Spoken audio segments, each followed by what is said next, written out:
It started with a promise: simple, powerful, and patriotic. America was going to stand up to China, fight back against unfair trade, and bring back the strength of the American worker. Tariffs would make America respected again. Factories would roar to life. Farmers would finally get the fair deal they'd been waiting for. It sounded right. It felt right.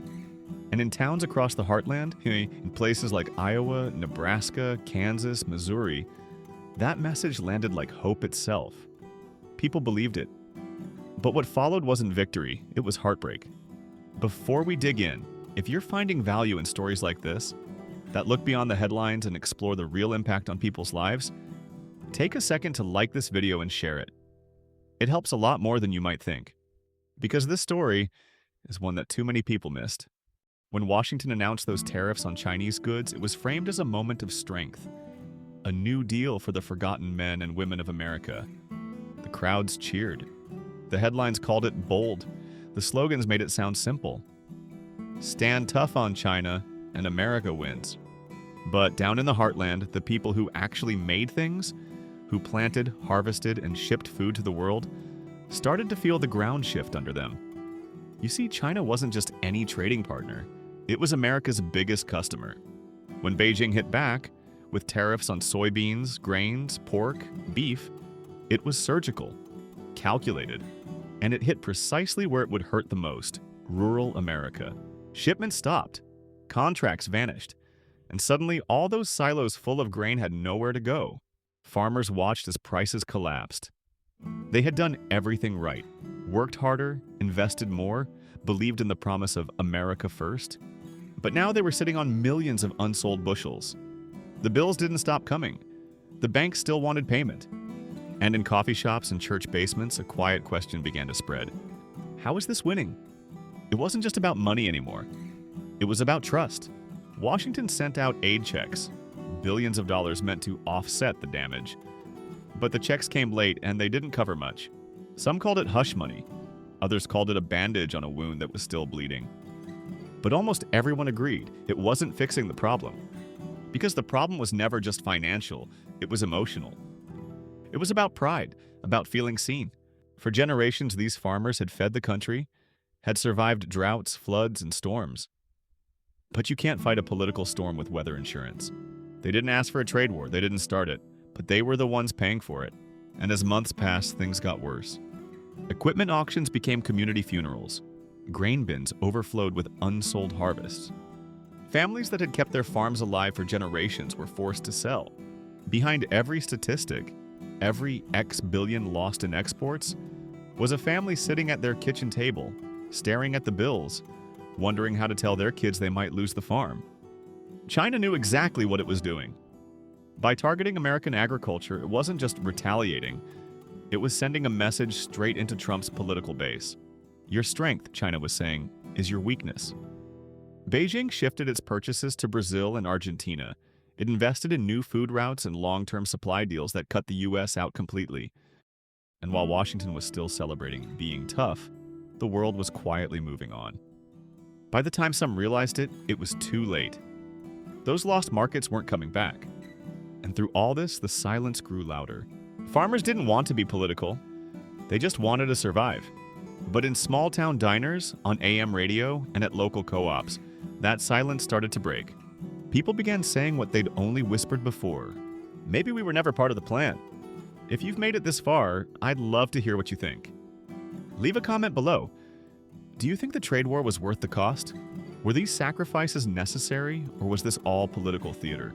Your thoughts add depth to this conversation, and I always read what you write. The hardest part for many wasn't even the lost income. It was the feeling of betrayal. The same government that promised to protect them had turned their livelihoods into leverage.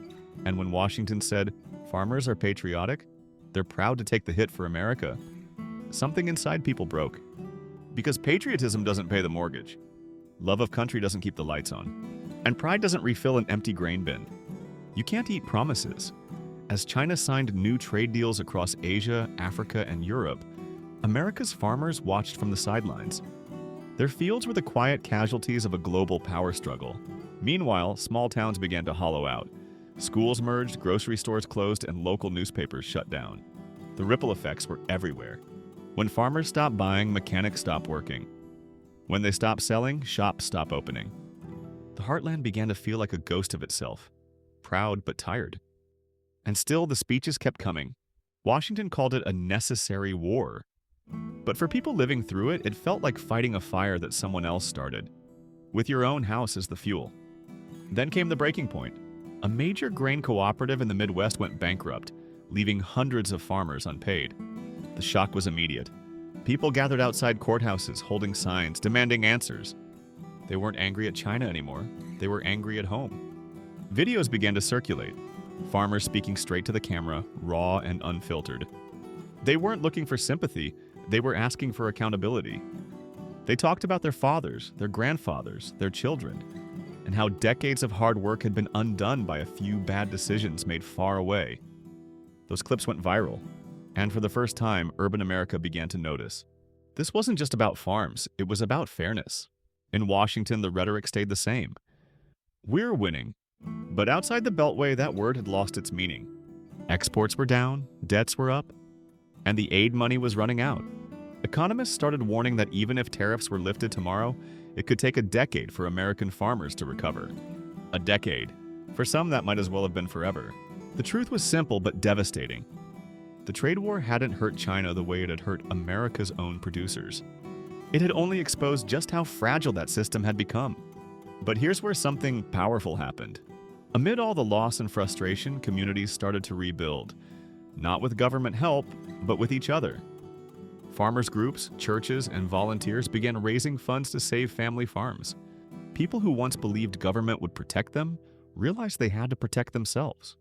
It was a kind of awakening, painful but necessary. Because what they learned was bigger than any political slogan. No nation can call itself strong if it abandons the people who feed it. The farmers understood this better than anyone. They had been called heroes and treated like collateral, promised protection, and handed punishment. And now everyone could see the truth. The pain wasn't in Washington. It was out there, in the quiet fields of America's heartland, where the ground is still rich, but the faith has gone dry. If you found this story insightful, don't forget to like, subscribe, and ring that notification bell. It really helps this channel keep producing stories that cut through the noise and focus on what truly matters. People, thanks so much for watching. And as always, stay curious, stay informed, and I'll see you in the next one.